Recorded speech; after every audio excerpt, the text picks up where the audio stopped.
Hello, my name is He Who's in the Water. Wanted to make a video talking about some deck building ideas that I've been working through with Star Wars Unlimited and the upcoming Twilight of the Republic set. But before I get to exactly that part, I wanted to provide some additional context, both for where my mind has been working through with Star Wars Unlimited, and also just generally speaking, where have I been since the last posting, which is not, I'm not trying to say that as oh, people should be concerned about my well-being, but just there's some meaningful context there as well. So we'll try to blast through this pretty quick and then talk through some of the cool new deck ideas. So last time I posted was mostly playing Pauper still, and then just the occasional limited format that I enjoyed, but definitely kind of got, I wouldn't even say burned out on Pauper, but I reached a pretty good point where I've not accomplished, but done a lot of what I wanted to do in the format and pursued a lot of the ideas that I wanted to. And really, last time I was playing seriously, I was super into the mono red strategy. And when Monastery Swifts here got banned, it just really took a lot of the interest out of the archetype for me, although I still understand that the red deck and Pauper is still quite potent. It just really was the deck building was so interesting around Swift Spear, and obviously it's a powerful card, so it's not an incredibly unique thing to say, I suppose, but I really was just enjoying that process, as a couple of those mono red videos would indicate. I just had a really good love for it and struggled to really pick up any other deck after that. And also just in general, one of the appealing things about Pauper to me was the mana base. Constructing mana bases was really interesting in terms of just monocolored decks versus splashing for two colors, and how you could just do a lot of different things. Tron mana bases were fascinating. Bounce land mana bases were fascinating. The dual typing guild gates were really interesting. Even Gates was kind of interesting, although Basilisk Gate is a little I don't know, when that card's good, it's not really a fun time. I'll say that much.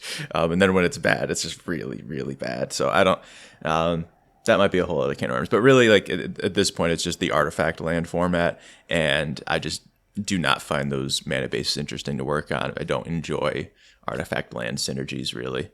Affinity's a fun deck to play. If you enjoy the format, that's awesome. But I just I have no interest in playing Pauper while the artifact lands are legal, or not necessarily legal. I suppose that's a bit too dramatic. But while they are prevalent to the extent that they are prevalent right now, it's just not interesting to me. Both as I think that's an appeal that Pauper always had to me over other eternal constructed formats in Magic. Is the mana base was just interesting to work on, as opposed to just I could go play Legacy and just put fetch lands and dual lands in every deck, and then just worry about Wasteland and some of these other niche scenarios. But really, I'm just going to put fetch lands and dual lands in every deck. Modern has a very similar issue with fetch lands. I just really don't enjoy playing formats where the mana base is so locked in, because there's something so far ahead of everything. But I do understand that providing a standard mana base that works for a lot of decks also is very appealing, because it is not a problem that a lot of players enjoy working with. So yeah, not really looking to return to Pauper anytime soon, but still a great format. Lots of great people playing it. So after I kind of got out of Pauper, as most players do, shift to limited. And so I was playing a lot of the weirdo limited formats, and then got back into more of the standard release limited products, specifically on Arena. I was grinding a lot of that. So Lost Caverns of Ixalan, oh my God, what an incredible format. I don't know if a lot of people, I don't really know what largely public opinion is, because also what happens when you play games is if you're really grinding it out and playing a ton of it, you're not consuming content for it. So I don't really know what people's thoughts were on LCI for the most part, but I did hundreds of drafts of that format, and really enjoyed it. And that kind of led to me dipping my toes back into standard, because I wanted to, some of those cards that I really enjoyed that were pipe dreams in that limited form. Not even a pipe dream. Like so the one that comes to mind for me is a dowsing device, which I stupidly did not choose to like present as a card on screen here. But dowsing device, I started building like a budget standard deck around it, which kind of morphed into this like better mechanized warfare deck, which ironically played Monastery Swiftspear, which is really cool. And I ended up winning an RCQ with that locally. So that was back in February, March. Can't remember exact date of that. But yeah, it was real like $20 mono red, but it was built like a pauper deck. Like as you can imagine, I was largely just doing Kuldotha red in standard. Stoke the Flames. Oh Lord, that was a beautiful Stoke the Flames deck with Gleeful Demolition, which is just the functional reprint of Kuldotha Rebirth. Not even functional reprint, slightly different, but whatever. That's semantics again. So like that was a really cool deck to work on. Ended up winning the RCQ. Or not winning, but like the top two got the invite, and so I don't think the top two, we didn't play it out. Yeah, so then I started working on preparing for the RC. So I played an RC Dallas in standard, and I've never played like a major paper tournament like that in my life. So that was the first experience for that, which was really awesome. So I did a ton of testing. Basically had every standard deck at that time on Arena. As a free to play, which was cool. I put zero money into Arena. Very, very stubborn about that part. The pauper player and just never putting money into Magic Online. Very stubborn about not doing that with the online clients. Mostly as like as a way to feel like I've earned things. Not that you should feel bad about spending money on your hobbies. Like do the things that bring you joy. But for me, it's like really satisfying to just like continually grind out with a similar deck to like earn my way into the next strategy. I really enjoy that kind of play pattern and pacing. But yeah, so in standard, I really got to have a little taste of everything. Eventually settled on the Herd Migration 5-color domain deck with some Atraxas and Imidane's Recruiter. And then, played a significant number of matches with that. And so shortly around there, Outlaws at Thunder Junction came out, which thankfully didn't like stir the pot too much on specifically my deck that I had selected. So went to the RC in Dallas and played in that. I was really excited. I went 4-4, I think. Maybe 3-4. Round 8, my opponent failed to show up. I kind of count that as a win, but it was 9 rounds. But after 8 rounds, it was like, all right, I was dead to top 8, and I had to wait around because my opponent was not going to show up for the 8th round, so I just left. So 3-4 or 4-4, however you want to count it. And I'm honestly quite pleased with that performance for like not being a paper player by any stretch and traveling to an event. I was genuinely pleased with my performance. I mean, I got the tar beaten out of me by the Teamer Analyst decks, which is just a very difficult matchup. So I don't think my spread was even that good. And then like 2 Bant Toxic players. The matchups were not good for me. And I actually drew pretty well to like compete in some of those and spike some of them. So like it was not, I think it was pretty successful. And I had a great time. I really enjoyed just like competing and feeling like I deserved to be there and had extremely good knowledge of my deck and the performance and what I was supposed to be doing in the matches. So that was just really satisfying to accomplish. But in the midst of testing for that standard, because this again puts us back to around March, April of this year. Again, exact date is not coming to me particularly well, but Star Wars Unlimited started popping up. And I remember seeing back in December, I want to say, of 23, an advertisement for this new upcoming Star Wars card game. And I had been paying attention to my local game store where I had done the standard RCQ. Shout out to Flipside Games in Clifton Park. Awesome store, awesome people. Especially with as we'll get into, like the Star Wars Unlimited community so far, there's been absolutely delightful to be a part of. Really nice folks. And weekly's always firing, which is not easy to do for a non-Magic card game. Yeah, so around that time, as I was testing for standard, it was like I missed the Learn to Play event for Star Wars Unlimited, but I did get to play in the pre-release event, which is functionally the same as Magic. And this is yeah, where we're going to get to the awkward part of this is like conversation is like probably not doing anything Magic related for a long time, and we'll be focusing on Star Wars Unlimited, but a lot of my language is going to bleed over. So, and a lot of like particularly the structure of organized play is just like completely borrowed from Magic. So a lot of that terminology is going to be pretty similar. But obviously the card, we have similar card design here in terms of like you can read and understand most of what's going on here as a Magic player, but I'm also like not going to give a full tutorial on how the game works, and I am going to present this video to people that play Star Wars Unlimited. So I'm, as I do for like largely all of my Magic content did, like I wasn't reading cards for people. I'm not. I trust that you as a viewer, if you have questions like what a card does, can answer some of that. The more obscure ones maybe I'll talk about, but generally speaking, I'm going to try to keep it pretty dense in terms of the strategic content that I talk about, and not so much in the just I'm never going to do a deck tech where I just read off the cards and tell you what they do and be like, oh, the deck works. I really don't want to engage in that at all. So unfortunately, as I transition to a new card game here in my discussion, it's going to be also like a little bit difficult at first. Also because I've been playing this game for like 7 months now, and pretty regularly. So my mind has already sort of switched gears. But yes, so the pre-release event for Star Wars Unlimited was a great time, and I just kind of started participating in their weekly events as they went along, and so kind of doing that in tandem with the standard testing. But because you can only play this really at weeklies locally, also given my work schedule, which is evenings, Monday through Friday, that meant that I was just playing like the Sunday weeklies on occasion, not even all the time, but pretty regularly. Yeah, I'm getting a little bit ahead of myself here, so I'm just going to talk through like the decks from here that I've played in set 1 and set 2 of Star Wars Unlimited, and give some additional context for these brews that I'm talking about for set 3. Also picking Thrawn here because in like my second box, I opened a showcase Thrawn, which is like, it was incredibly lucky. I've also opened like a showcase Hondo recently, so I'm at like 2 showcases in like, I don't know, maybe like 6 boxes worth of product total that I've opened. I'm buying singles mostly. I do not like buying sealed product, but I do like prizes, and that's where most of that comes from.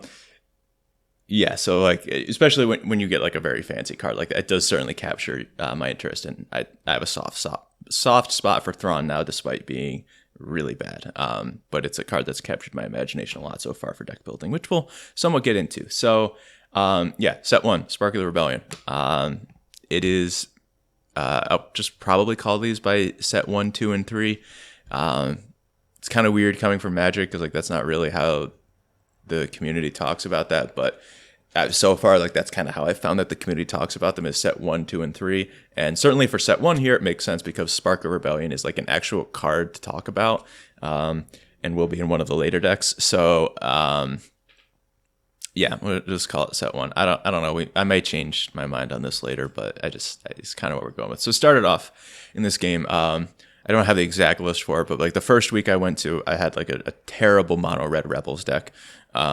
And the folks at the store were like, hey, just try like the Sabine deck. It's great. And so I eventually built into this, because this deck is like primarily commons and uncommons, except for actually opened like 2 red 3s in my 1 box or 2 boxes, I think, whatever. And so I just had to buy the 4 Akaz, I believe, in K2SOs, which is like a pretty reasonable investment.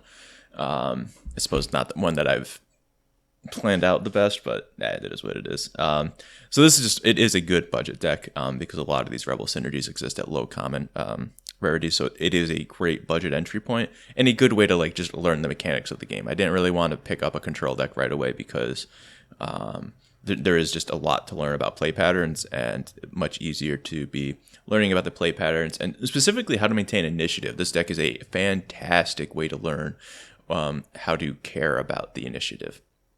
And fight over it, what are appropriate times to take it. Just a great learning tool. ECL is still kind of busted, though. That card is just a little a little crazy. But yeah, this was just like incredibly stock. But again, a great learning tool. And I had a great local rivalry. He hasn't played at our store in a while, but there's a gentleman named Radek who played Boba ECL, and he just obliterated me over and over. I was probably like 1-5 against him for those first couple of months, and so that was also a great, like, I was doing pretty well at the locals with this deck, but there was still like very clearly room for improvement in that matchup, and not one that I'm entirely sure is like feasible to get to because that deck was very good. But it was certainly motivating too.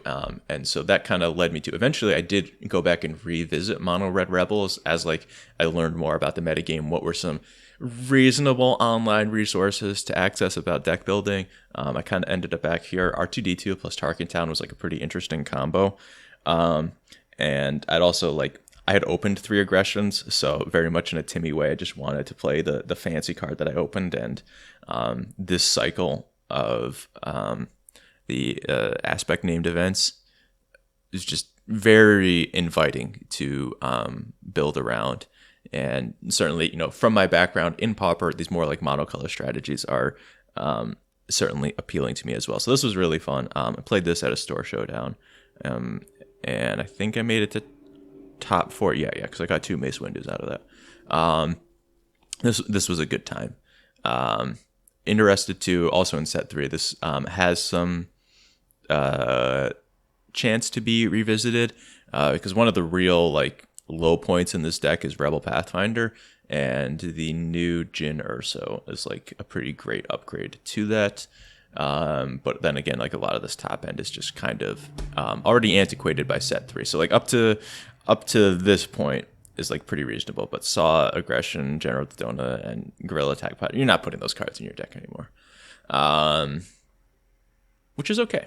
But cool that I got to at least experience this for a little bit of time. So then I get to the point where I'm like, all right, I got this Thrawn deck, this Showcase Thrawn. I want to play it. And so I had bought like Cunnings and Boba Fett's because those are just like very strong Cunning legendaries. And this is, I built this on my own. I did not look at online lists, and this was sort of, the timing of this is weird because the first like weekly that I brought this to, Boba Yellow had just kind of exploded as like a possible deck to have built, and I showed up with this. I think I went like 2-2 that week, which is fine, but I had a great time. I got to chimera some people. But it was so satisfying though to like to play this out and see the Boba Yellow decks as they had kind of been, because this is really for like being completely just not in the know for that deck. It's actually pretty close to what they were playing, so I felt very good about my card evaluations for the game. Like obviously it's a card game. There's no like purely original ideas, right? Like the designers have given me these cards with some understanding that I can put them together. It's not like, wow, I am so smart because I chose to put Fett's Fire Spray in a deck. It's like, no, the card is good, and they have some knowledge of that for sure. But I still felt good about stuff. So the top end here, if I had no choice, Chimera and Strafing Gunship, these cards were pretty bad at the time and have aged worse. But really the core of what's going on here, I felt great about like having a lot of stuff locked down for really like not even having played against them either. Like I didn't play it against Gamorrean guards, but then I was like, hey, I paid money for these K2SOs, and this thing's just a 4/4/4 on rate with some upside. So getting to that conclusion was really satisfying to see it. And then we had this was after the store showdowns, but we had a win-a-box at the local store that they hosted. And so for this, I did, after seeing and enjoying, but like definitely being underwhelmed, not necessarily underwhelmed because I knew he wasn't great, but like seeing the underperformance of Thrawn, I wanted to go do the Boba Yellow thing that everybody was talking about. And this is still like pretty largely rather stock. Like the Strafing Gunships and the Bounty Hunter crews are probably incorrect as I look back in retrospect. In addition to this Jedha City, I don't know what you're doing there. I think at this time I didn't read the part that said non-leader. I thought it was just unit, and I was like, oh, this is gonna crack open the Boba mirrors. But I also, this is like not pretty in this way, because it's like I'm thinking about a Bobomir with this, but like where are my surprise strikes? Like they're just not in here. I just cut them for strafing gunship. Not smart. But we live and we learn. I did not win the box at that tournament, for what it's worth, but I think I made top 8, or I think I died again in top 4. Yeah. I can't remember if it was top 8 or top 4, but I lost to Ken, who works at the store, in the mirror, and he destroyed me in the mirror. He had syndicate lackeys, and I just could not really get past that kind of tempo. Like I could trade off with them, but just like him having that tech and me not being there was just I was hugely far behind.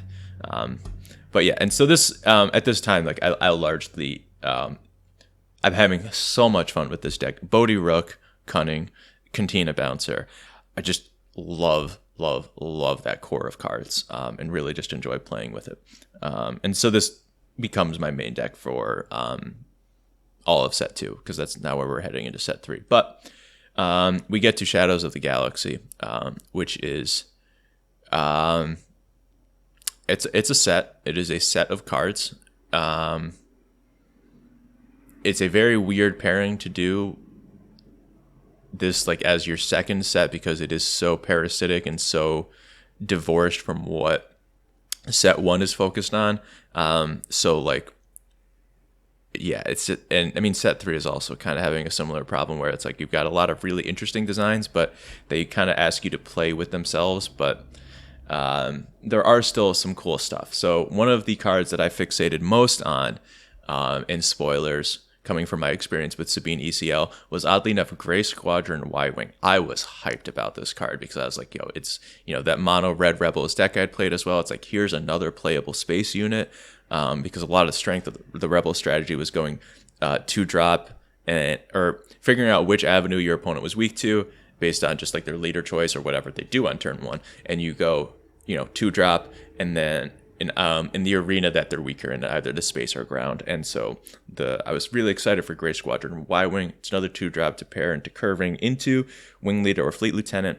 But in monocolor strategies like this, it gives you greater flexibility to do that. And so then I also, still get to play my core of Bodhi Rook, Cunning, Cantina Bouncer, Bodhi Rook, and also a Rebel. Sick.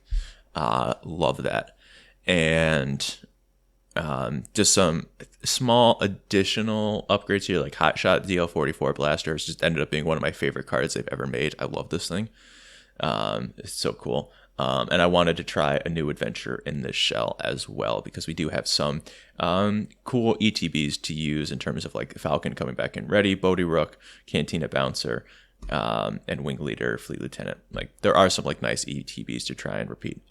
This deck was bad though. I went 2-2 for the 1 week I played it, and mostly just earned those wins because I played against like Mono Blue Ray, which I think in terms of like as deck construction has moved forward, that deck would probably obliterate this one. But at the time, just like Cunning and Cantina Bouncer was like a massive tempo against an Obi-Wan Kenobi strategy. So yeah, would not really recommend coming back to this one. Also, probably should never have thought about playing Jyn Erso, but like she's a Rebel. I got to play her in the Rebels deck, and I also foolishly bought a showcase. So I really wanted to try this deck to make it work. Also played it a bunch on Carabast, which we'll come back to later. So another deck. This is like the one anomaly of the deck so far.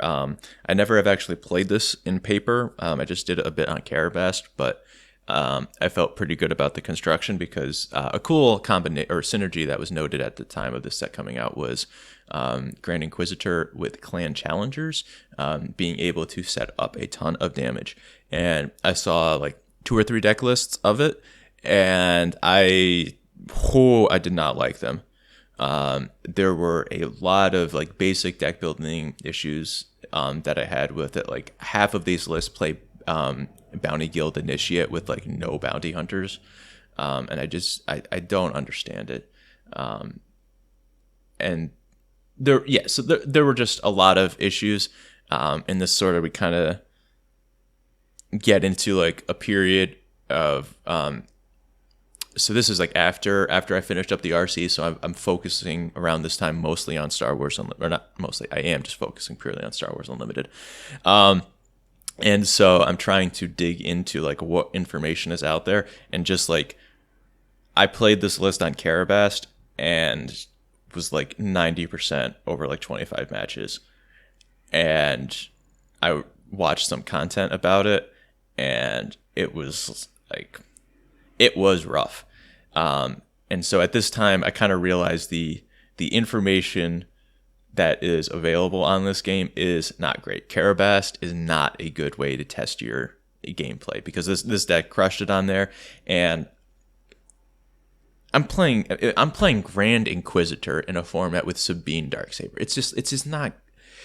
Like there are powerful synergies that are happening here, but you are having an aggressive deck that flips its leader on 6 just to attack for 3, and you have to be doing it at the cost of reducing your board presence by damaging your units. It's just not really feasible, I honestly. And like I think the Kylo Ren, either red or yellow strategies are much more effective at doing a similar idea. But this interaction of Grand Inquisitor and Clan Challengers is very fun, and I highly recommend it as a fun deck, but this is just not really feasible. But seeing content creators be so high on this deck and doing so well with it on Carabast, this is really about the time where I figure out like this is like, hey, this might not be the best way to go about it. So, that's certainly coming from my background in Pauper as like very sweaty tryhard. Obviously, I built casual decks and ran them through leagues and had fun with that, but still at the core, I'm like, I was grinding out mono red for months because I was having fun beating people, and I really enjoyed the deck building of it. And I like to think that my Magic videos, particularly the intros, are written at a pretty high strategic level, and really focused on trying to better myself, my play, and the deck construction. And I have, obviously, I build myself both as a player and as a creator off of like the content that I've consumed and the standards that I kind of set for myself based on that. And I have not felt with like a lot of the content I've watched that there is that level of rigor at play. And so that's been kind of concerning for me. And so I've like really just like, I do not watch content based around this game, but I do try to keep up on some deck lists because there's some interesting stuff going on there. But like even like half of the deck texts or reports that I see from people that won PQs, I'm still like, you don't know what you're talking about in this context. So I'm very critical of that part of the community right now, which is not to say that people shouldn't be doing it or shouldn't be making it, but it is not meeting the internal standards that I set for myself. And Carabast is just not a great place to test. If you find some people to test with, I think it's a useful platform, and it's incredible that exists just like free online. It's crazy. It's like Carabast itself is awesome.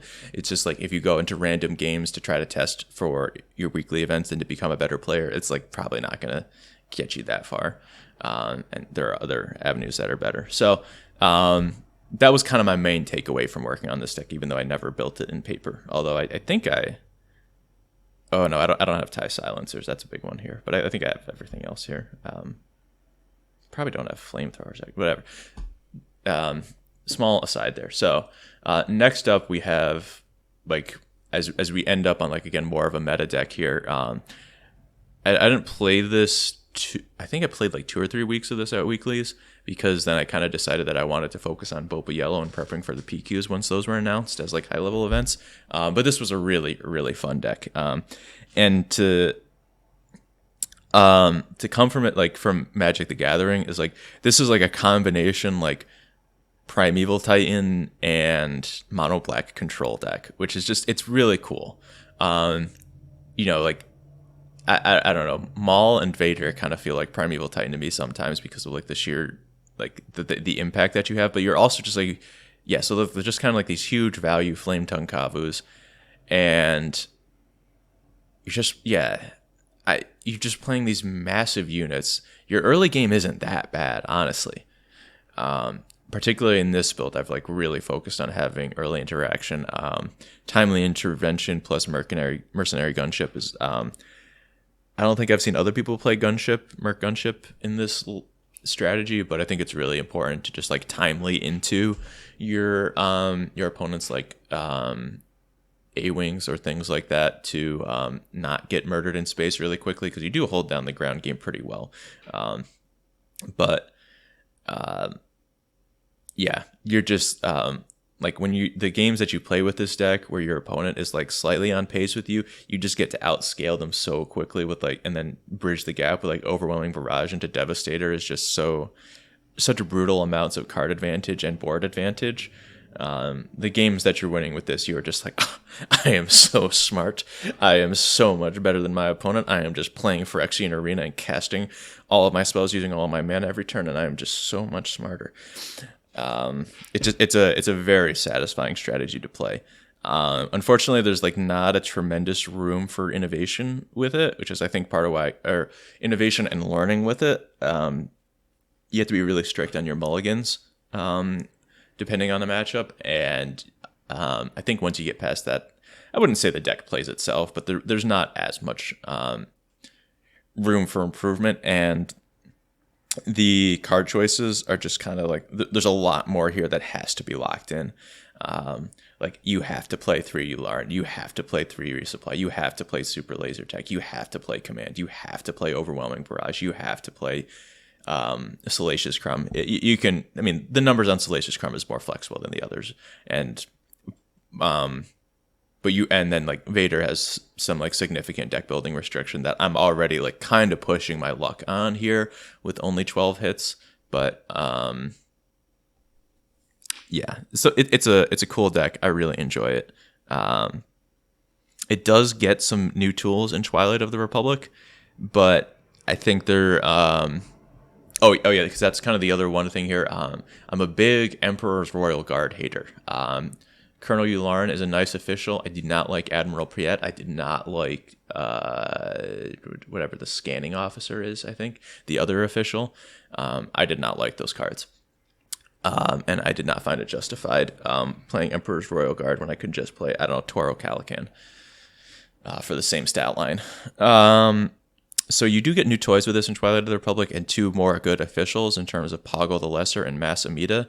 But kind of just put the Royal Guard in there in its place. I don't really feel it helps you too much in the Sabine matchup. Probably helps you in the control matchups. Probably helps you in maybe the Boba Mirror, or versus Boba Green. But I don't know. I feel like the deck kind of builds itself. Doesn't solve some of like the major structural issues that are going on right here. So like I'm not super interested in working on that, but maybe it ends up being more cool. I do love the deck. I do want to play it some more. I will buy those cards and play it at a weekly for sure. It's just, I don't know.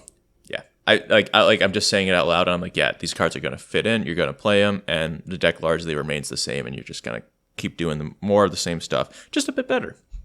So it's cool, but not like that interesting to pursue. So Boba Yellow here this is largely what I ended up playing, and so we had a planetary qualifier at Flipside Games in Clifton Park, which is awesome. We had like 70 people come for that. It was great. Had an awesome time. I went 4-3. But I won my feature match. I got to play on stream. That was cool. I got to live that dream. And I beat Boba Green in convincing fashion, which was kind of one of the 2 key matchups that I was really looking to target with this build. I was looking to beat up on Boba Yellow, and I was looking to beat up on Han 2 Blue. Which I think this list does an effective job of it.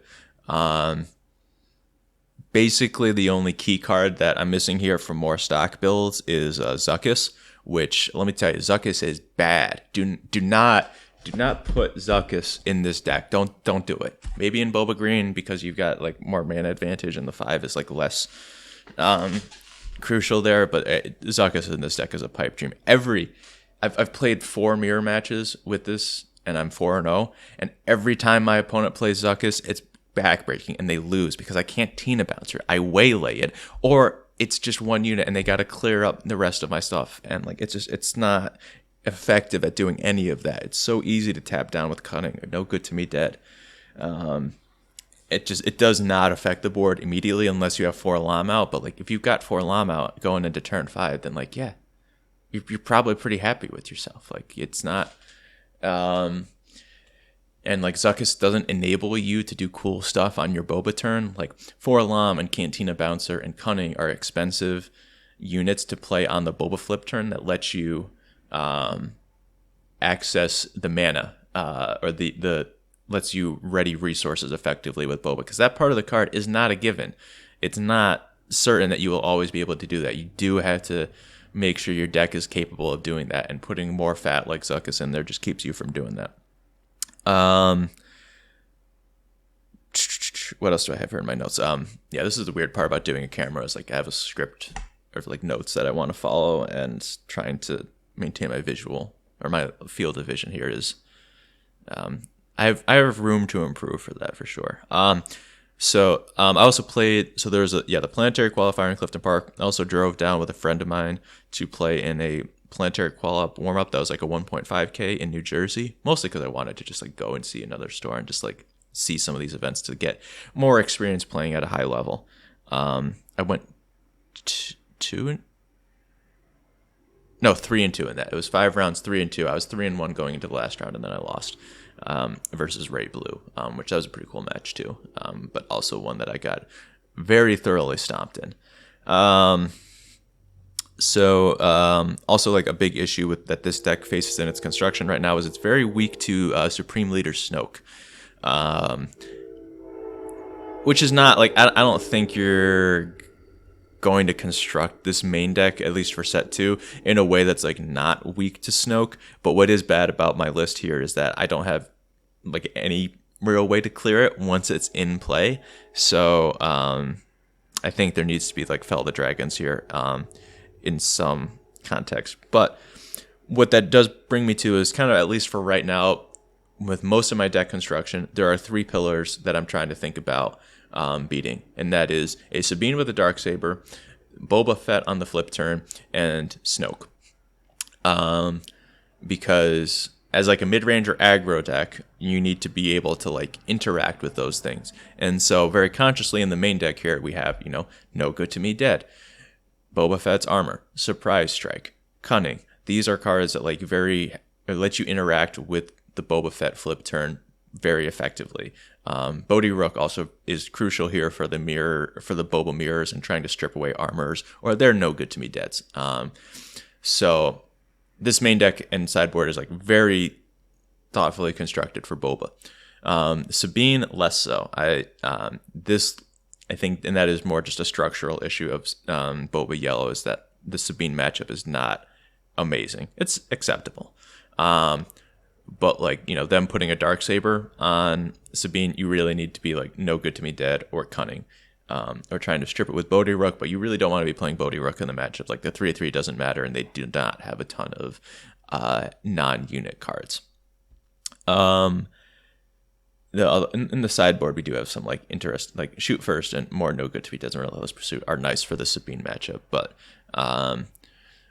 we are leaning very heavily on Cunning to try and solve the Sabine matchup, which is not a terrible idea, because Cunning's a very good card for destroying aggro mirrors. So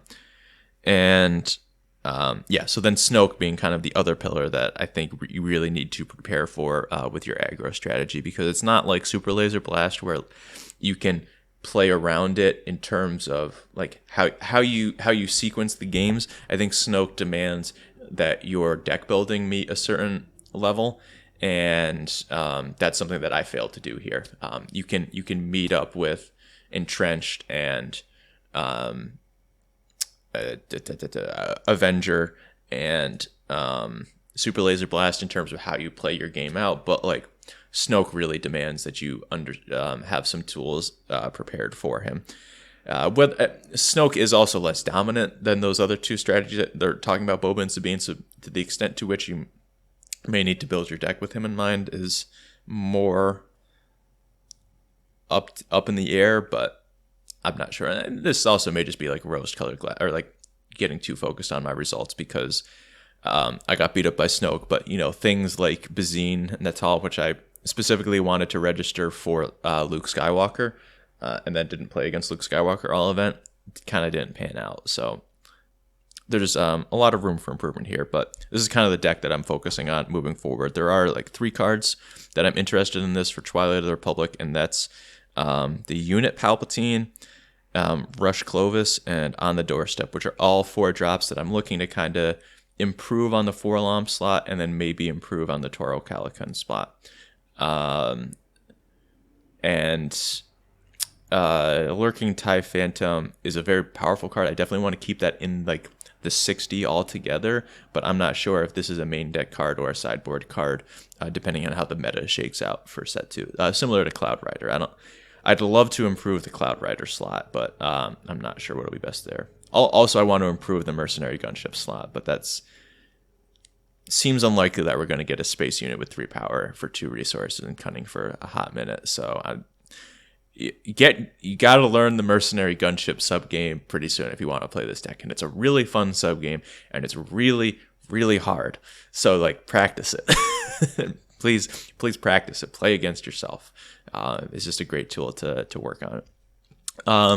So now after, oh god, I'm looking at this recording and it's already been 40 minutes. So now after 40 minutes of context, I can talk about the new cards. But I mean, that's not surprising. I'm very long-winded. I like to ramble. There's just a lot to catch up on here to provide this context. So now we're at set 3 with Twilight of the Republic, and there's some cool stuff going on here. So first up is an Echo deck, really at its core. I am based around Echo, which I can read this one from here. It says, when played, you may discard a card from your hand, give 2 experience tokens to a unit in play with the same name as the discarded card. So as the deck name indicates, the legendary rule is kind of different for this game, where we can have multiple units named Echo, multiple units named R2-D2, and multiple units named Millennium Falcon. This one and this one. Also 2 Han Solos in this deck, which is crucial. Also, yeah, Hunter is kind of the leader that they want you to be doing this with, but Hunter's not playable, and Han Solo is like, or Han Solo 1 here is like actively synergistic, and then also just much better overall. So, so Twilight of the Republic, it's not giving us the new Echo, but it gives us 2 more pairings for these units in this Echo and R2-D2, which this R2-D2 is crazy. 2/4. Discard a card from your hand, and then you get to look at the top 3 and draw one of those cards. So like, just on rate, no synergy, I think this card is excellent. For health on a turn 1 play with like a reasonable attack stat is just very useful.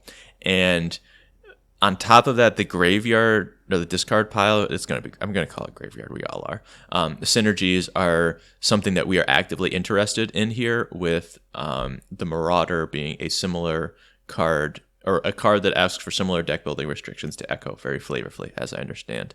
I think that's how that works. I mean, I haven't watched the Bad Batch. I'm like in the middle of season 1 of Clone Wars, because I haven't watched any Star Wars media since 2013.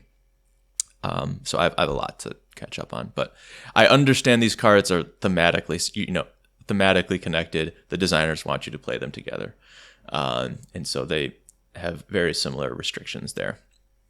Other than that, we kind of have a nice ramp package of Spark of Hope and Resupply.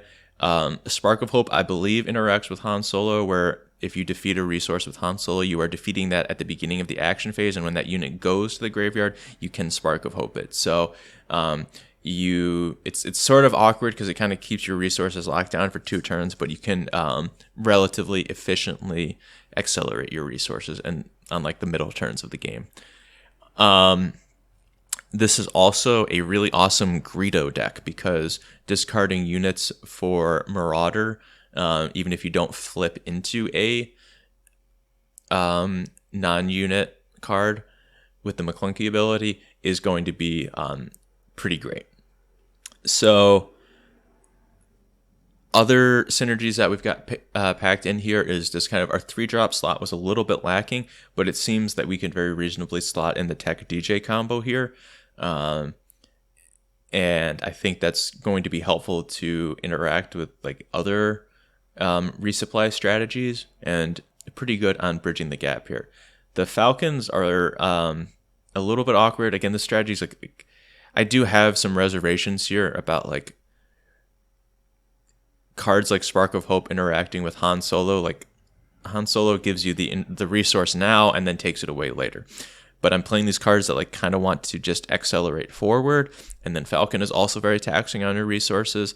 So I don't know if that dyssynergy is going to be something that this deck can overcome. But what I do like about this is these 3 space units I have in the Marauder and the 2 Falcons. These are very good at eating a space unit and then continuing to apply pressure in space.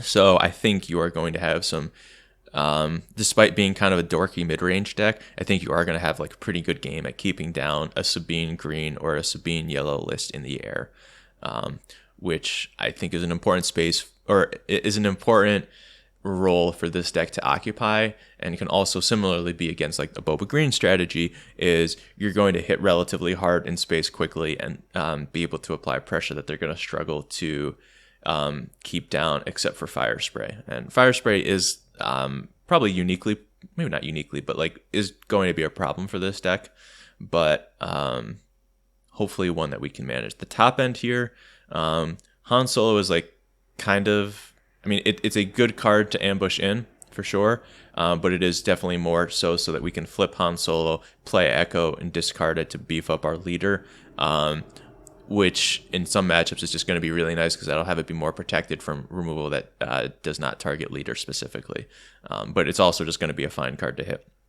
Kind of some more glue holding this deck together is R2-D2 and Recruit.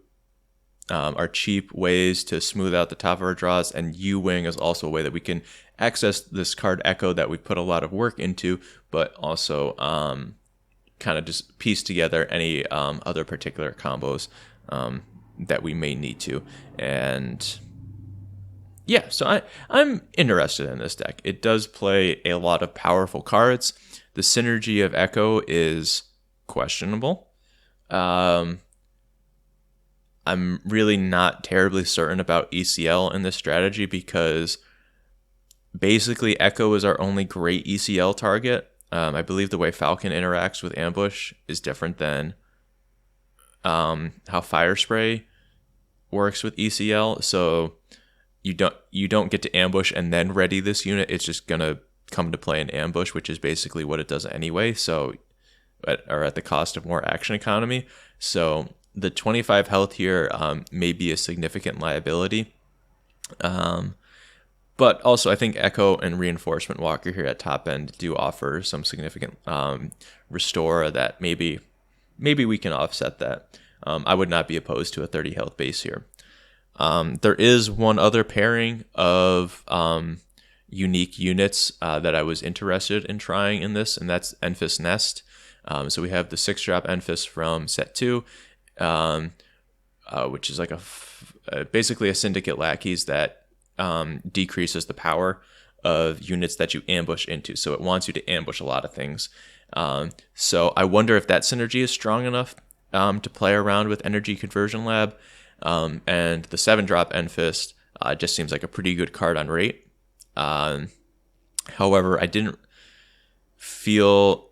So I felt like if I played that package of cards, I'd be like cutting the Reinforcement Walker and then maybe the Han Solo or the U-Wing. And that felt like it was cutting too much into my top end.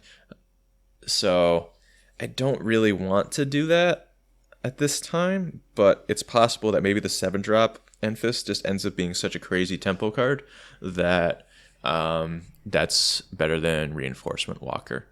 Could also see cutting this Tech DJ combo if there's some... I could see this part getting cut very easily if in testing we just identify some structural issues going on, and maybe there's a couple cards that could shore up that weakness. But this Tech DJ U-Wing package of somewhat synergy agnostic, but like helpful at getting us to where we need to be. I'm kind of interested in it for now, but depending on how the deck goes in testing, that would be the cards that I'm most looking at moving around. I also see this deck as kind of being the probably the death knell for Recruit. I think this is a powerful search engine, but it just has not really performed well. Kind of as we've learned how to play in this game engine, is that like 1-mana cantrips are just not a great way to use your actions. And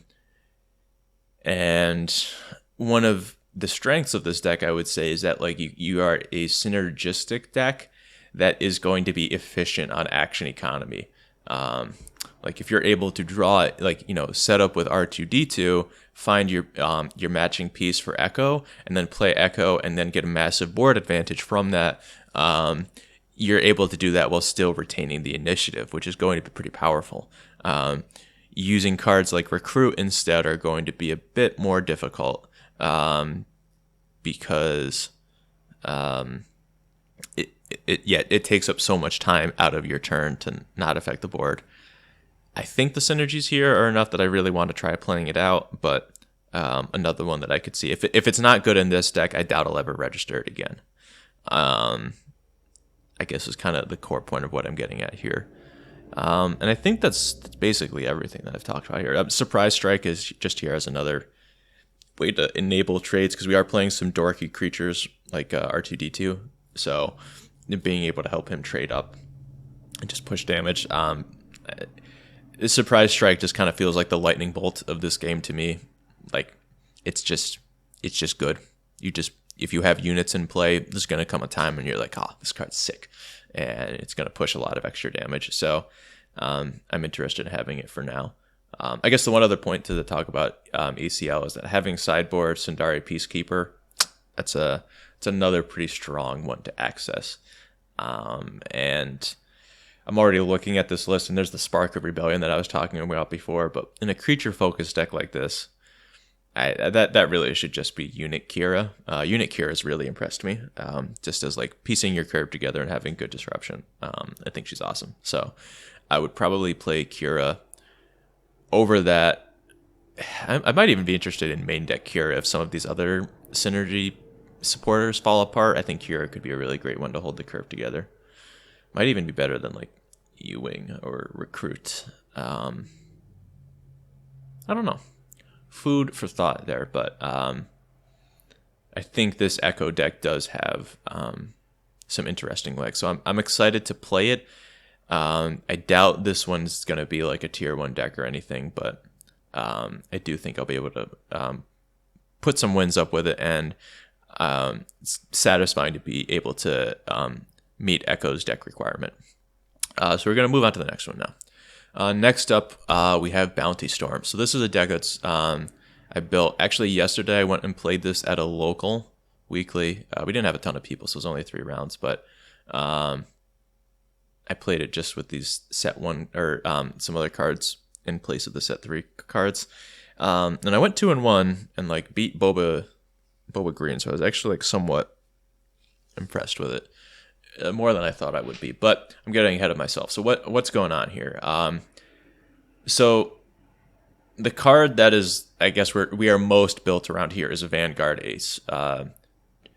2 Cunning Heroism for a 1/1 space unit that has, when played, for each other card that you've played this phase, give an experience token to this unit.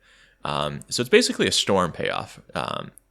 And what kind of clicked for me was on the when I went down to New Jersey with my friend Ben to play in that Planetary Qualifier warm-up, was he's been playing Sabine Yellow and doing really well with it. He top 8 at that event too.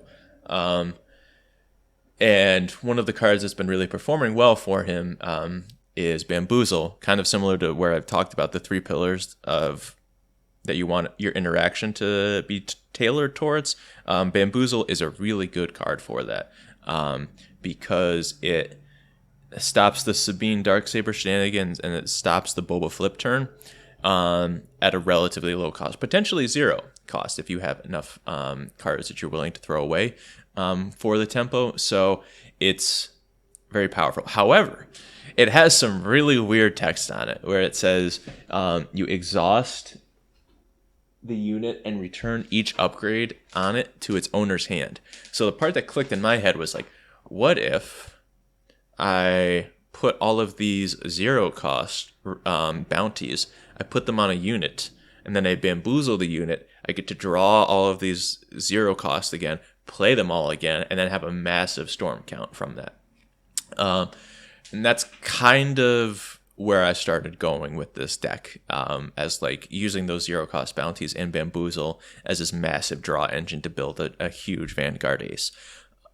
That's of course like not a great plan altogether because, No Good to Me Dead exists. Vanquish is played, Bravos Fall, Fell the Dragon, Entrenched. All of these cards are very, very bad to run into.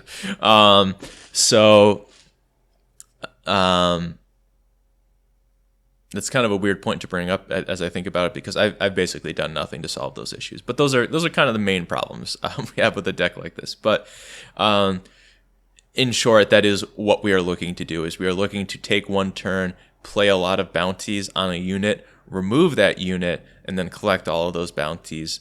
And once you do that once, it's not terribly difficult to do it a second time. And kind of hope that by having like 2 storm turns, you've kind of stabilized the game and can kind of win just by like smacking in with some dudes.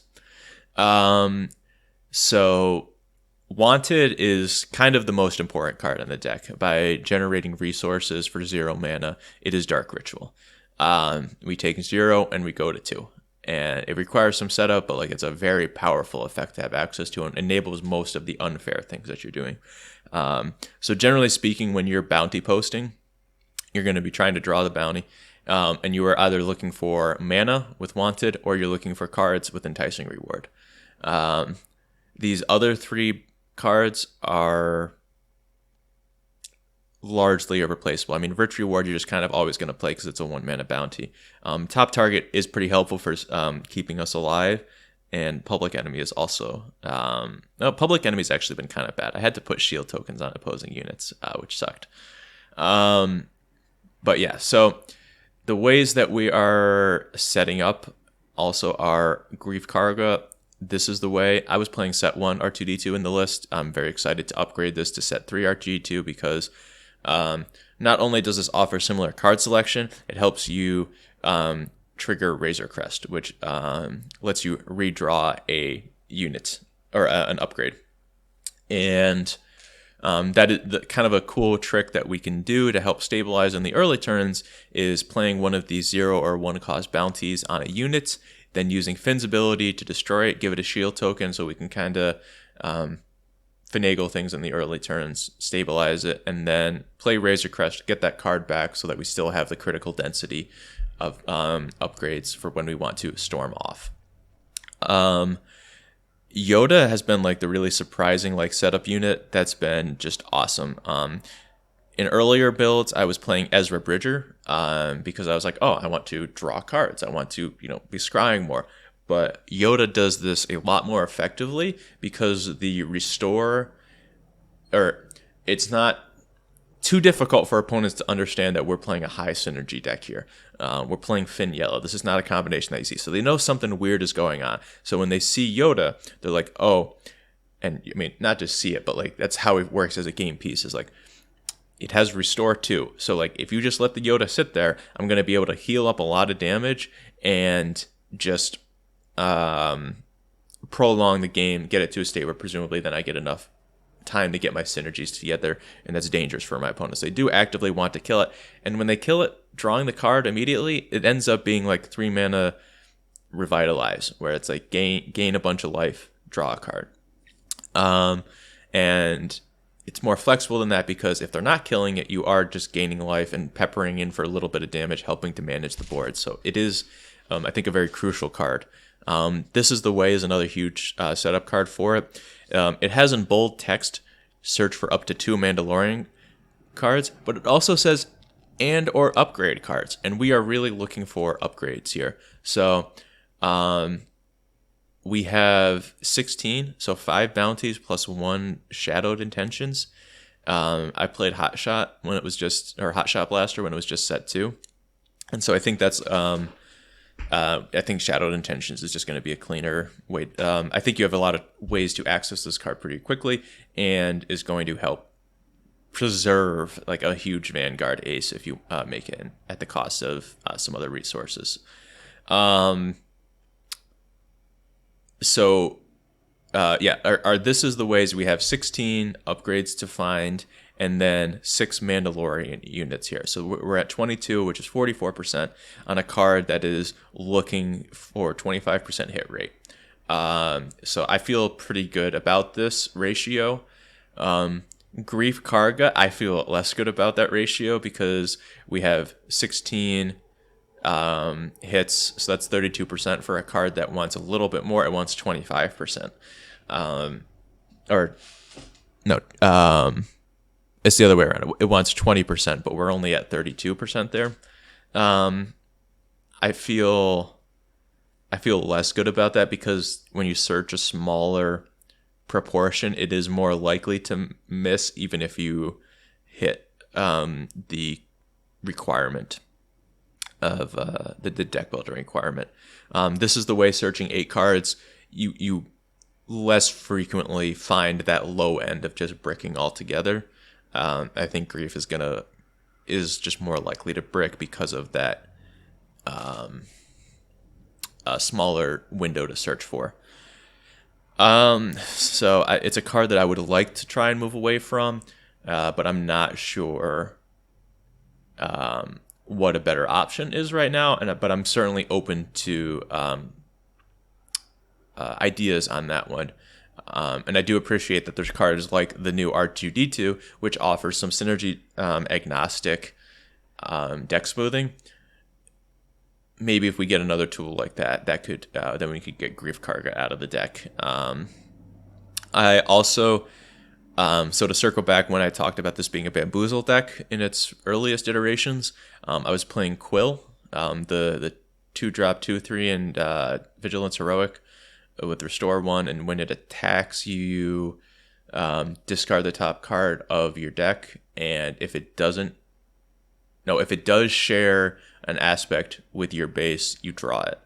And I was really high on that card for a while because it was like, when I'm thinking about that in Bamboozle, it's like, okay, I want a density of cunning cards so that I can play Finn with a cunning base and then be able to draw a reasonable portion of the time. As it stands right now, I have found like this trio of Grief, this is the way in R2D2. I think that's just going to be a more effective setup turn on turn 1. So I'm not that interested in Quill right now, because the fail case of it is pretty bad. On the flip side, like Quill is pretty nice to like throw a 0 cost bounty on and then fin it away to give him a shield token and like get in some extra attacks that way. That does feel pretty good, but I just think the brick chance, even though we are still like a predominantly yellow deck, I just don't think it's something I don't think you need to invite that kind of randomness into your deck. So 2 other crucial cards I haven't talked about too much here are Fenrir and Spare the Target. Spare the Target is kind of going to be our primary way to trigger all of these bounties unfairly. We do have some of these cheap units and Razor Crest that can like get in and try to trigger the bounties, but really we're looking to Spare the Target because it's going to be great tempo and just unleash a ton of triggers from all of these bounties.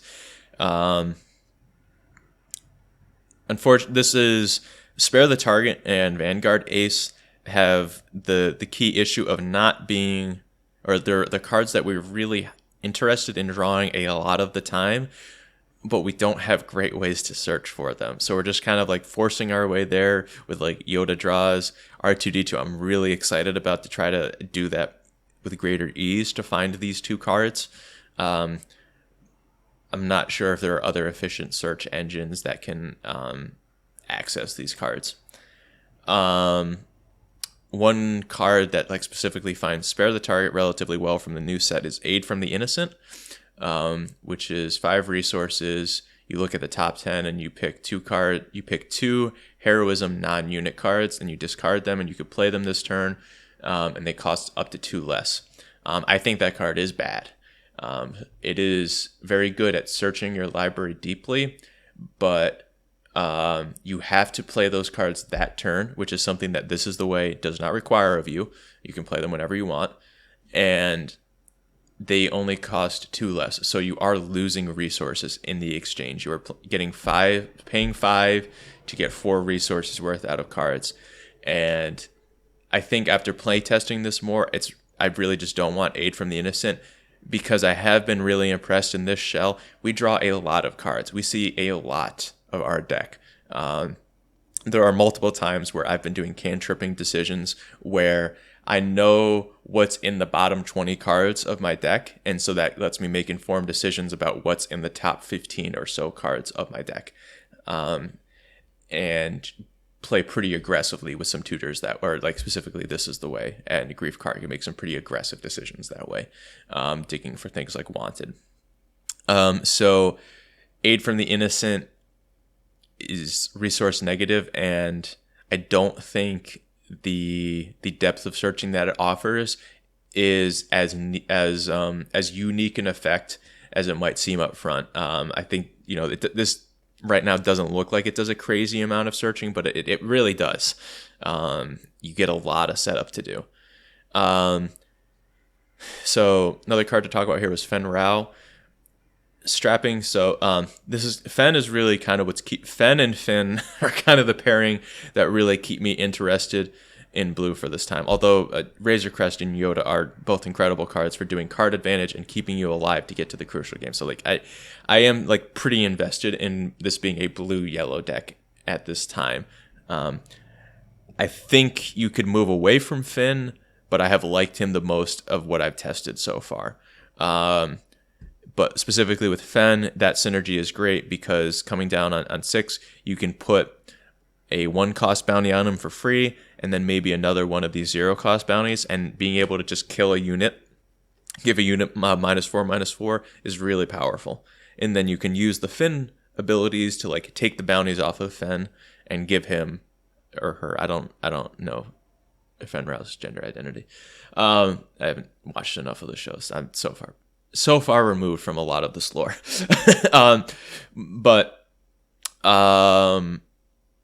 Yeah, so being able to use the Fin to take like a bounty that you chuck onto it and then make that into a shield token, and now you've got a 5/6 shielded on 6.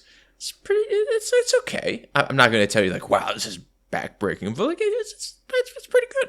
A 5/6 shielded for 6 that came in and killed the unit. It's okay. We have to do a lot of work to get there, but it's another payoff for some of these synergies rather than just having it only be like Vanguard Ace and spare the target as like payoffs. So I really like it for the time being. So we have a few other cards to talk about here. The one of Sneak Attack. That could pretty easily be cut, but I do like the idea of just threatening a huge Vanguard Ace or just a Fen Rao on a turn earlier versus aggro to try and like blow up a ton of units. I think it's something I like having access to for the time being, but I'm very okay to cut that in the future. And the other thing going on here is kind of this. So we have Let the Wookiee Win, which I would say is famously like just kind of one of the worst cards in the set. But I do think with tech, we do an okay job of breaking the symmetry. I will again say, if I saw, like the next 2 sets coming out, or even just some more play testing with this, these are cards that I imagine don't make the cut. But if you have tech either in resource or in play, you are able to, and a large unit of either being like a big Vanguard Ace, even a Razor Crest, or a Fen Rao, or just Finn slapping for 4 damage, you feel pretty okay about doing paying 2 for this effect. If you ready resources, you smuggle out tech, you can smuggle out one of these and start to build your board back out. Or even if you don't have a ton of units in play and they give you the 6 resources, having This Is the Way, bounty posting, and then spare the target are like pretty good ways that you can try to turn that advantage around. So it does require some like pretty specific deck building here, but when I played it on the later turn, so I think it's something that you very aggressively resource away in the early turns, but like on like turns 5 and 6, it does feel pretty good to play this. If you've been able to meet the requirements, and like tech is just so crucial for this because it just offers this surprise value that like, sure, they'll give you 6 resources back, but now you have like just an incredible dump, even at a slightly less efficient rate. You just have an incredible way to just convert those resources into meaningful game pieces. And we are also playing like a Voltron deck where your opponent gets a lot of choice on let the Wookiee win, but one of the choices they don't get is which unit to ready. So if you do have a big unit, like say you stormed off, made a giant Vanguard ace, and now you play let the Wookiee win, it's like either you're going to keep storming, or they're just going to like, you're going to be able to ready up this Vanguard ace and hit them for 8 damage. And that's pretty great. So I do think it's like, this is the best let the Wookiee win is going to be outside of like specific Wookiee strategies. And even with specific Wookiee strategies, I think it still might be better in this shell. Yeah,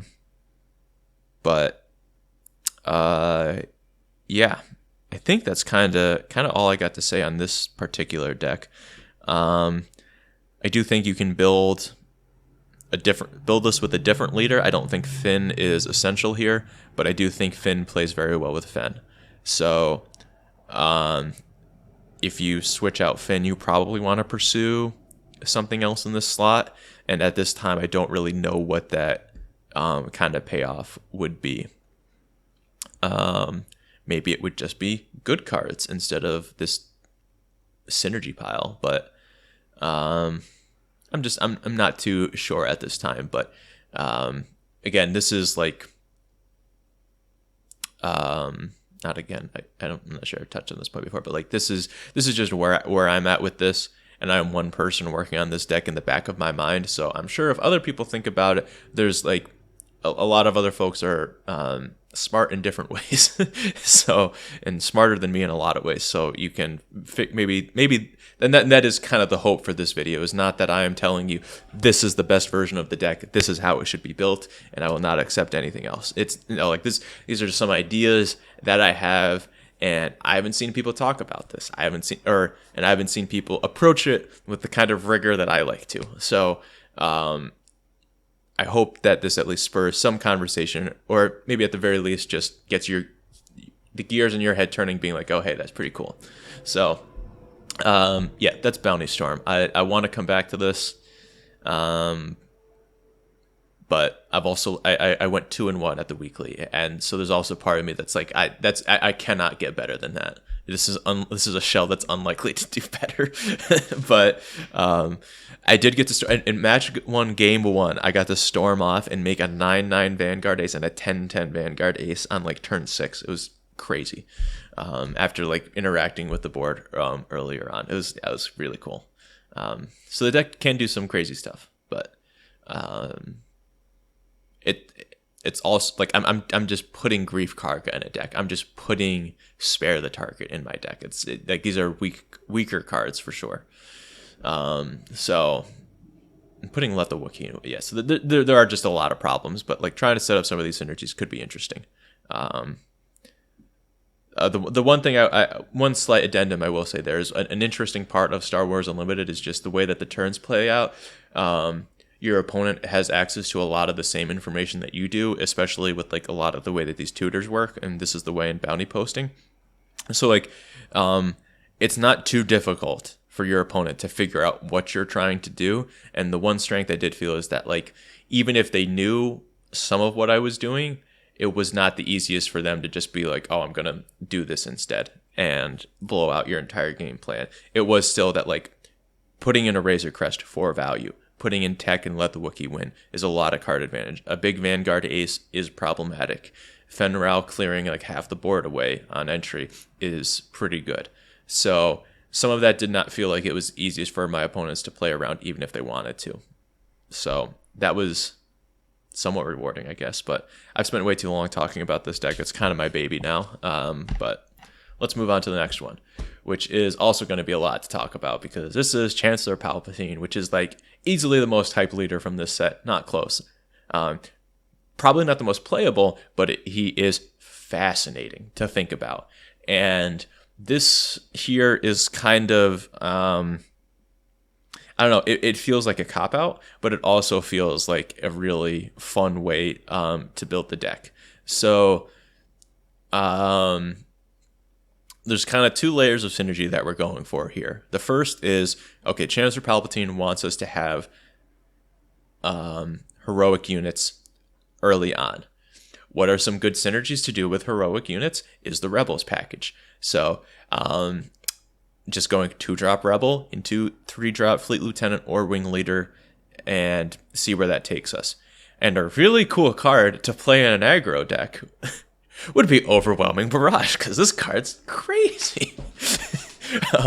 So like that was in general the conceit of this deck, is that like I want to play Rebels and Overwhelming Barrage. And an interesting crossover point that I think covers some of this too is General Tag, which is another deck that I built and played some on Karabast that I realized even faster was bad. I really liked it's a Grand Moff Gideon. Yeah, that's the Giancarlo Esposito deck. His character. I'm sorry. Brain's not working great on that one. I don't watch TV, man. So I had like a mono green Troopers deck with Grand Moff Gideon, and General Tag was really great in that because Attack Pattern Delta is another card that is just like living rent free in my head that I want to just build an aggro deck in double green where you play Attack Pattern Delta and just like it's a crazy pump spell. So I was trying to do that in set 2, and Tag was like the linchpin there. But one of the issues that I quickly ran into with General Tag was that a strength of the Rebels deck was being able to play to space or to the ground pretty effectively. And Tag just only plays to the ground. It's the only place the troopers are, and getting 3 troopers in play and then deploying him is like, that's even worse than Coordinate is. We're talking about 4 units have to be in play for this trigger to work, get your most value. And that's not particularly feasible. But I thought that Palpatine pooping out the clone troopers on the back half is like actually a way to maybe get that density while still playing a high number of space units here, so that we're not just giving up on that arena, which was a big problem that those Gideon decks had of mine. I don't even want to show them. They were bad, but fun. So we're kind of blending a lot of this here where we want Rebel synergies and we want Trooper synergies. So like that that informs a lot of these units right off the bat. So like there's 2 ground units that are fantastic, like Battlefield Marine, Fleet Lieutenant. They're Rebels, they're Troopers, they're great cards on curve, they're great cards even later in the game. So like awesome. I love that. Rebel Pathfinder, I really shouldn't be playing this card again, but here I am. Alliance X-Wing is acceptable. Gray Squadron Y-Wing, I need to stop myself. I probably shouldn't be playing this card, but I really want to because I do think it's an interesting shell for it, because this deck is going to thrive at like trying to grind out decks with smaller units. And so you kind of have to be doing that anyway for the clone troopers to be good. You're going to be dealing damage in bits of 2. So I think this is actually more feasible for Gray Squadron Y-Wing to be better here, because we are kind of aggressive. We're playing a lot of cheap units, but we're not necessarily looking to just kill on like turn 5 with Sabine, like the Sabine decks do. And I think like you really can't play Gray Squadron Y-Wing in a Sabine deck, but we are more mid-rangey than that, but we're playing cheap units to accomplish our mid-range goal. And in that context, I do think Gray Squadron Y-Wing can be a bit more like a 3-power space unit. And as much as I did not like how it played out in that Cunning Rebels deck earlier, I think enough is different here to warrant giving it a shot. So yeah, the Rebels package here is, I guess, relatively self-explanatory. Sundari Peacekeeper is a really cool trooper that plays well with ECL and trying to keep ourselves alive. Also, yeah, we're just playing ECL here because we're a green deck, so like it's just like the best cards in this game are Overwhelming Barrage, ECL, Resupply, and Fire Spray, and Boba Fett. So like, we're just taking a little bit of that we can. Resupply is much worse in this deck though, because like Resupply and Super Laser Tech strengths are getting you towards a your leader turn faster, and we don't have a leader that does that. So those are cards that we're not really interested in. As a result, we do see our curve being a lot lower than other green villainy-ish decks. So, what else that we have going on here? I do think another strength of these cheap space units in Alliance X-Wing and Gray Squadron Y-Wing are the ability to put squad support on it, which squad support... Usually these kind of upgrades tell you non-vehicle, but this one does let you put it on a vehicle. So it does help you convert strength in your ground arena into strength in your space arena, which I think is flexibility that makes me more interested in this than other cards. I could very well believe that this is like one of the easiest cuts, but I do want to give that a shot because it only goes one way. If you have strength in space and not strength in ground, it's not going to do much for you. But I think you can. There's like an interesting dynamic there that allows you to leverage in different arenas that I want to give it a shot. So I guess crucially, some other villainy cards that I'm interested in. There's like so to come back to the kind of the three pillars that I was talking about before of the Boba Fett on the flip turn and Sabine with a Darksaber.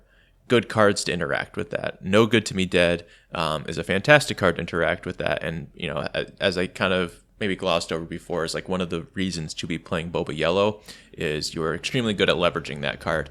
And I think this deck can be similarly good at leveraging that for, especially on those kinds of turns, we're probably going to be a little bit behind. So having our Palpatine flipped going into those kinds of turns, I do not feel is a long shot. I think that's somewhat reasonable. And similarly, Frozen in Carbonite is going to be an okay removal spell when we get to that later part of the game where we're going to need some help stabilizing versus a large threat like a Fire Spray or... Wait, Frozen in Carbonite can hit a Fire Spray? That's weird. I felt like that card should have said non-unit, but it does not say... Or non-vehicle unit. But no, you can hit vehicles with that. So yeah, like hitting a Fire Spray with that is going to be pretty big. Not hitting leaders is, of course, a problem, and there is dyssynergy with Gray Squadron Y-Wing, where they can just put the damage on the frozen that's Frozen in Carbonite, or No Good to Me Dead. But I'm kind of hoping that like by that point in the game, we've gotten like a lot of value out of Gray Squadron Y-Wing, which is crucial because I do want to talk about that part of Chancellor Palpatine. Is that I think we have cheap villainy units here that can kind of help us quickly flip him back to give us good control over what state that he's in, but we also you don't have to flip Palpatine. It is just an option. It's not like it like once your heroism unit dies, you immediately have to flip to villainy. You do have some time to or you don't have time. You have the option to take that action or keep him on the heroism side. So I think that's nice to think about here, so that like even if we're curving out and hitting a lot of if we're just curving out and not getting interacted a ton with, our units aren't dying, or even if one unit dies in that, but we still go into like Shack T after playing our wing leader, we can feel pretty good about. We don't have to like flip right away. I think that's an important line of thinking, and so that's sort of where I have selected villainy cards that are going to be more useful once the early turns of the game are done. So I'm really not looking to flip Palpatine on turn 2 with this. I'm looking to flip Palpatine on turn 5, probably. And then from there, we can start going back and forth pretty effectively and efficiently and juggle our way through that. But I'm not looking to do it on the early turns. I think Salacious Crumb is another pretty nice get here of like a super efficient way to flip Palpatine, and also like if we don't have a ton of villainy cards, he just kind of is able to keep that train going by himself. And also because we're not a resupply super laser tech, the resource efficiency of that is, I think, going to be helpful, because we're not going to have like, we're not playing mono green Emperor Palpatine where like you got like commands and all that to help you ramp to really big numbers. It's like, no, we're just going to be playing one a turn probably. And so to have an efficient, still be mana efficient is, I think, pretty important. Also, I think why Tag is like, General Tag is really good, where he's cheap so that we can be getting a lot out of our flips, but he does synergize pretty effectively. So yeah, so I would say like up to here, I feel pretty good. I think, which, I mean, that's really just like a cop-out answer, right? Like up to this point in the deck list on the curve, I am just playing set 1 and 2 cards that I know are good and that I am hypothesizing are going to synergize somewhat effectively in this. Like, squad support is, again, just kind of cheeky, but I do think there could be something going on there. Shakti, I think with ECL is like a pretty nice 4-drop to put into play.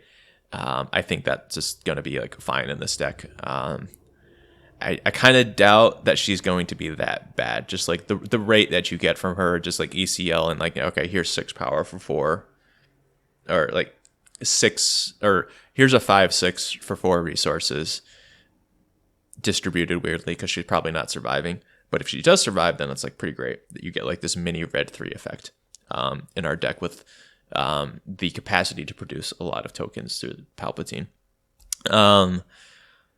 So I do think she's going to be pretty good. Kraken and Kalani here are more speculations.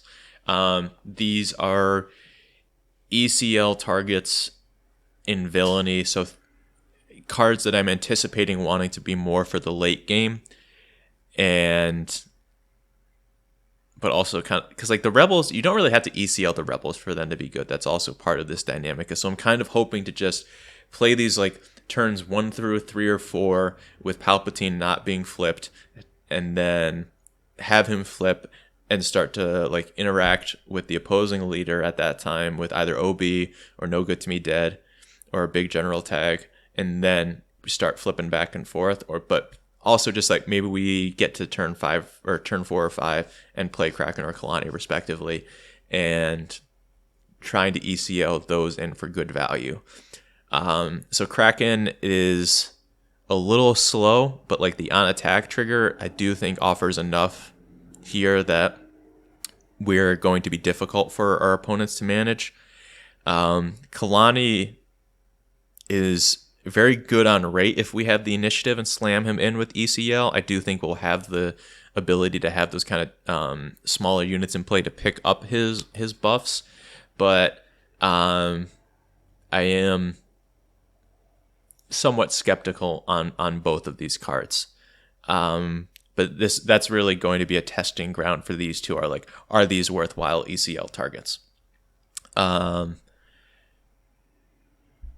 Yeah, because ECL in the strategy is also just kind of weird, I guess. It's a very powerful ability to just always have access to, so I never really want to go without it in a green deck. We don't have any restore, but Palpatine's ability is going to heal us, so I do think there's just some merit to hanging out with that.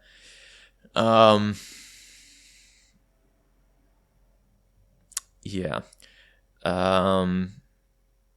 Well, a big part of my concern about Kalani is that he wants you to have the initiative, and our early turns I think will be okay with the initiative. Like Fleet Lieutenant, that's his thing. That's why he's good. Is you just attack and can very effectively claim the initiative back. But once we start flipping Palpatine and then trying to utilize the units that he makes, it's just going to be very hard to retain the initiative. And that makes me concerned for a card like Kraken, where yes, he's got this cool on attack trigger, but your opponent has a brain. If you've got 2 or 3 tokens in play, they're just going to kill Kraken first if given the opportunity. So it's not the most resilient that way. And then if you have all of these tokens, so Kalani wants you. That's part where I'm kind of talking myself out of it here, where I'm like, Kalani wants you to have a bunch of tokens in play, but also have the initiative. But like, if you have the tokens in play, like attacking with them requires a lot of action. So it has to be like you make the tokens, then you claim initiative, and now you're good to go. And then you can ECL Kalani in, and you're cooking, and you're getting a ton of value. Maybe that happens, but I don't know about that part. That feels a little bit more like a pipe dream. So I'm not too certain on that one, but I'd like it to be. Like, that'd be pretty cool. And I think a lot of what this comes down to is I'm a very conservative player, I would say. So like I like playing with cards that I know are good, and I test things out very slowly at a time. So like this deck is a real shock test that like we're figuring out Palpatine, we're figuring out this flip synergy with Tag and OB, and like just kind of there's a lot of things going on here. So I'm just kind of inherently going to be skeptical about all of this versus like even the first the Echo deck has at least a lot of units that I know are okay. So at the very least it's going to like operate somewhat all right there. I guess I didn't really touch on it for the two previous decks here, but this sideboard is like very literal in like these, you know, these three pillars that I'm trying to talk about. Bamboozle is like being a Bamboozle and No Good to Me Dead deck is kind of cool. That you have these like two really effective ways to slow down a leader that's been powered up by an upgrade. So being able to interact very effectively with that is actually somewhat appealing to me. Emperor's Legion, we do just have a lot of cheap units. So versus a Super Laser Blast or Emperor Palpatine, the red card. Because now there's four Palpatine cards. God, I hate that. That part about this game is going to be rough on my brain.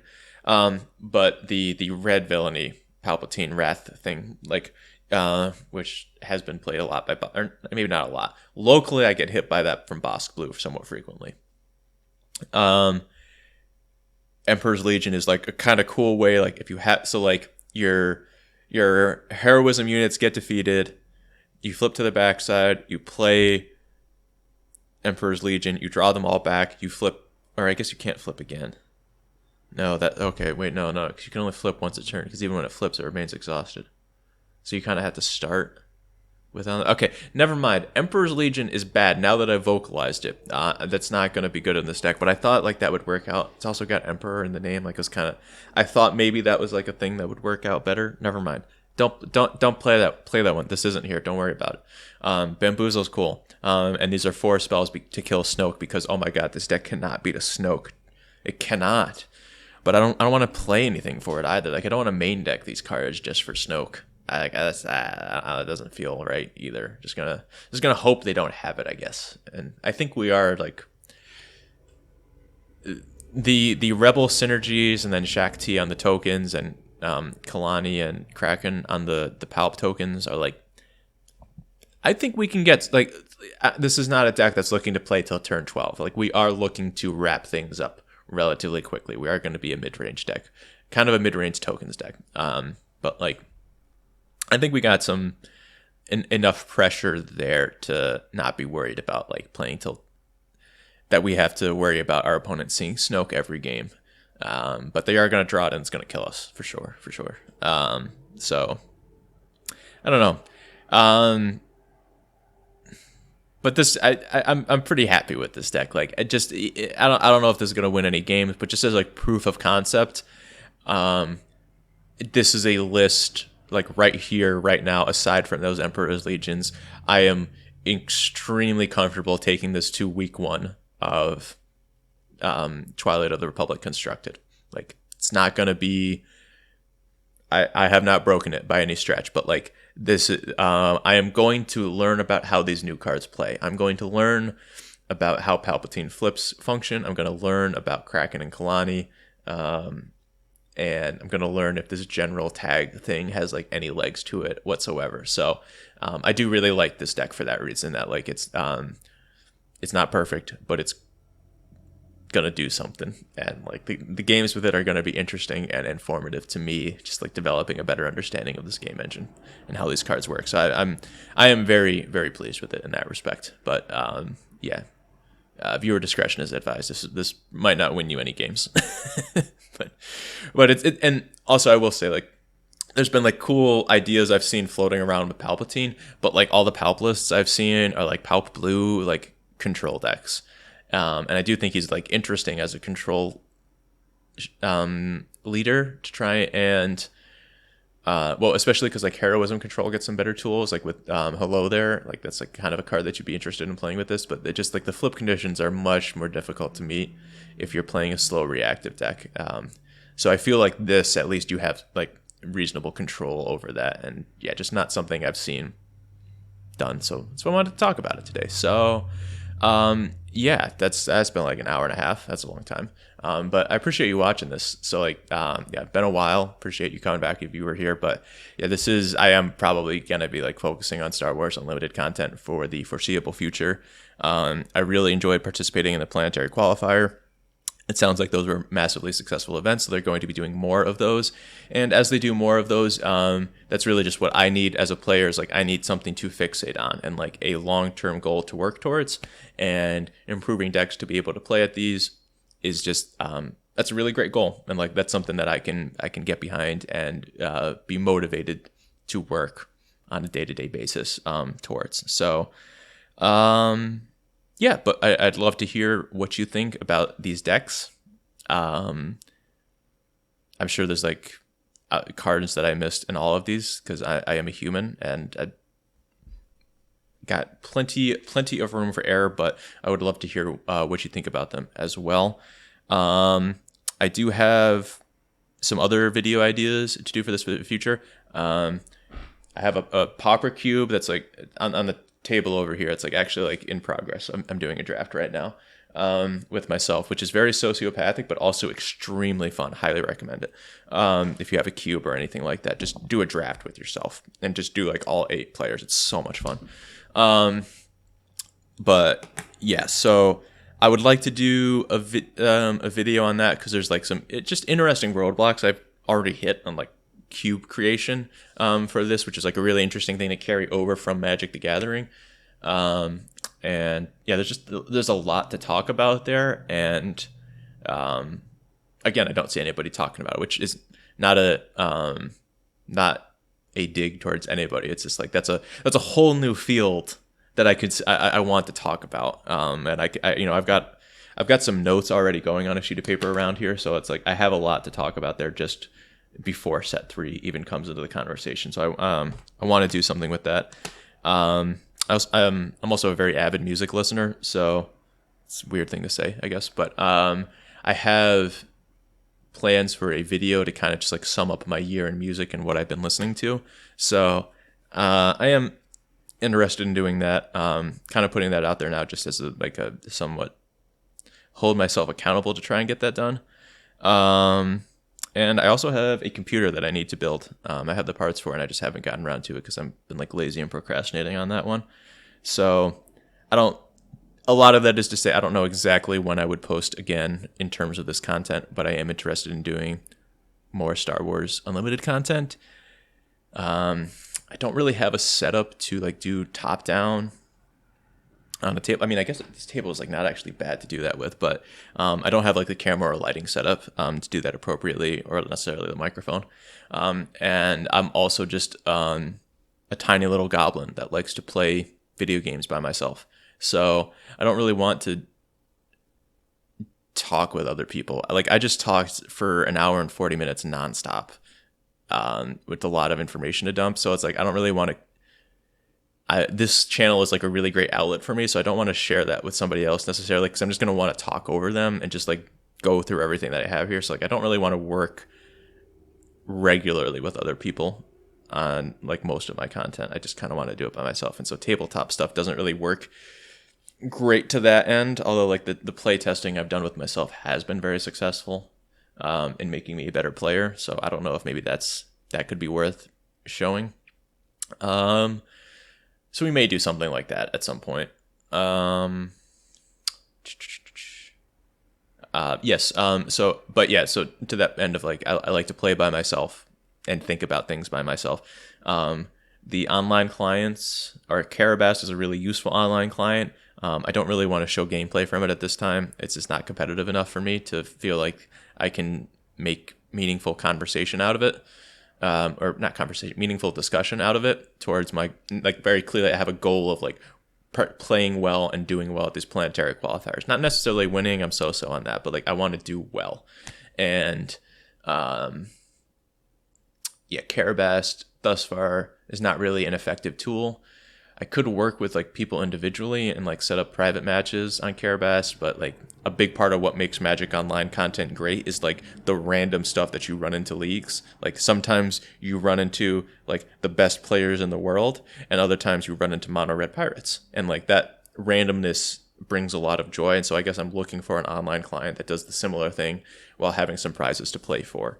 I've heard HoloNet is like pretty good for that. I can't get it to work on my computer. I cannot. I've tried like 4 times.